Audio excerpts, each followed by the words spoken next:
هل برأيك الرئيس بري عم يلعب على الحبال السياسية بقوله انه بيان النواب الأكثرية بيعبر عن موقف كتلته، ولكن هو ضمنيا لن يدعو الى جلسة عامة لإقرار الأرثوذكسي حتى ما يصطدم بالرئيسين سليمان ومئاتي والمستقبل وجنبلاط؟ لحد هلا ما دعا لجلسه الرئيس بري، معناتها يمكن عم نترك مجال لحتى يصير في توافق، وعملنا انه هالشيء يصير بهالكم يوم الجايين الله راد. بنفس الوقت كتلته كانت موجوده بالاجتماع اللي صار امبارح. بقى بصراحه مزبوط فيها التناقض، ونحن عملنا انه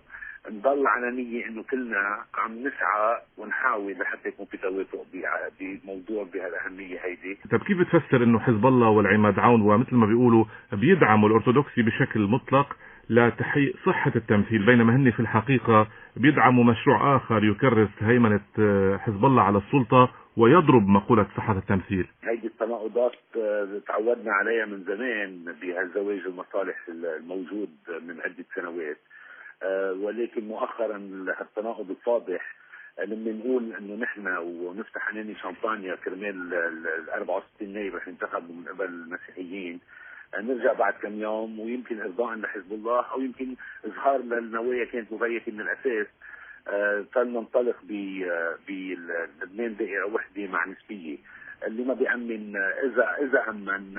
20 نائب ينتخبوا من قبل المسيحيين. فاذا هذه التناقضات دليل انه يمكن نوايا مبيته لتأجيل الانتخابات لانه بيناسبهم